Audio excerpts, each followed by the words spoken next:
সত্যযুক্ত তদন্ত কমিশনকে ধন্যবাদ। আমরা এই সত্যযুক্ত তদন্ত কমিশনকে আবারও ধন্যবাদ জানাই এই জন্য যে বহু প্রতিকূলতা, সীমাবদ্ধতা এবং চ্যালেঞ্জের মধ্যেও তারা অবশেষে একটি প্রতিবেদন সরকারকে দাখিল করে তাদের উপর অর্পিত মহাদায়িত্ব সম্পন্ন করতে পেরেছেন। যদিও প্রতিবেদন দাখিলের 1 মাস ইতিমধ্যে অতিবাহিত হওয়ার পরও আমরা এই তদন্তে কি আছে এখনো আমরা জানি না। উক্ত প্রতিবেদনে সত্য ঘটনা অনুসন্ধানের এই প্রচেষ্টাকে আমরা তাদের প্রতি কৃতজ্ঞতা এবং মহান রব্বুল আলামিনের নিকট শুকরিয়া জ্ঞাপন করছি। আমরা বিশ্বাস করি মর্মান্তিক পিলখানা পরিকল্পিত হত্যাকাণ্ড ঘটনার প্রকৃত সত্য উদ্ঘাটন এবং সকল শহীদ পূর্ব পরিকল্পিত ষড়যন্ত্র এবং শেখ হাসিনার সকল মব জাস্টিসের শিকার চাকরিচ্যুত বিডিআর হাজারো সদস্য তাদের পরিবারের দীর্ঘদিনের বেদনা, অনিশ্চয়তা, ন্যায় বিচার প্রত্যাশার মুখোমুখি যখন দাঁড়িয়ে, তখন এই কমিশনের রিপোর্ট জাতির কাছে নতুন সত্যের দুয়ার খুলে দেবে। কিন্তু তদন্ত কমিশনের প্রজ্ঞাপনে 2-এর ধারা যোগ করে পূর্বের বিডিআরদের সকল মব জাস্টিসের বৈধতা দেওয়া হয়েছে, যেটা এই 24 নতুন বাংলাদেশে কোনো অবস্থাতেই কাম্য নয়। এই ব্যাপারে আমরা স্বরাষ্ট্র উপদেষ্টার সাথে বৈঠক করে 2-এর ধারা বাতিলের ব্যাপারে আমরা আপত্তি জানালে উনি আমাদের আপত্তি মেনে নিয়ে বাতিলের প্রতিশ্রুতি দেন। কিন্তু পরবর্তী সময়ে অজ্ঞাত কারণে এই 2-এর ধারা উনি আর বাতিল করেন নাই।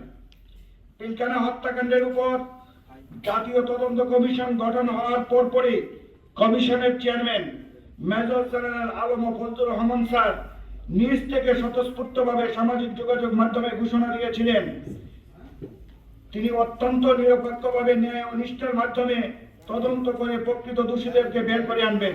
অপরদিকে তিনি এও বলেছিলেন নিরপরাধ সকল বিডিআর সদস্য যারা শুধুমাত্র ষড়যন্ত্র ও পরিস্থিতির শিকার হয়েছিল, তাদের মনের মধ্যে যে ক্ষতের সৃষ্টি হয়েছে তা তিনি দূর করবেন। তাদের প্রত্যাশার চেয়েও বেশি কিছু তিনি করবেন।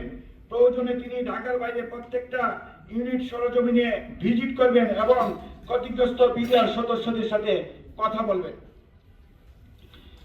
বিশেষ করে ঢাকার বাইরে ইউনিটগুলো কয়েক হাজার চাকরিচ্যুত সৈনিক সবাই নতুন করে আশার আলো দেখেছিলেন।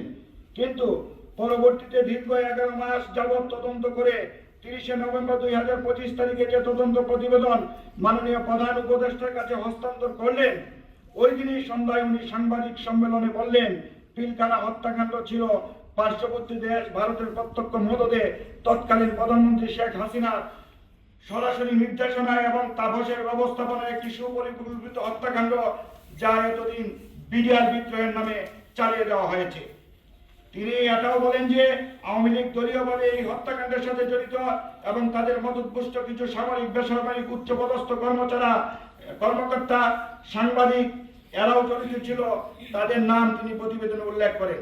তিনি আরো বলেন সেনাবাহিনী, র্যাব, পুলিশের অস্ত্রসজ্জিত সদস্যরা পিলখানা দরবার হলের একেবারে সন্নিকটে অবস্থান করেছিলেন, কিন্তু তারা এই সেনা কর্মকর্তাদের জীবন বাঁচাতে কোনো ধরনের উদ্যোগ গ্রহণ করেন নাই।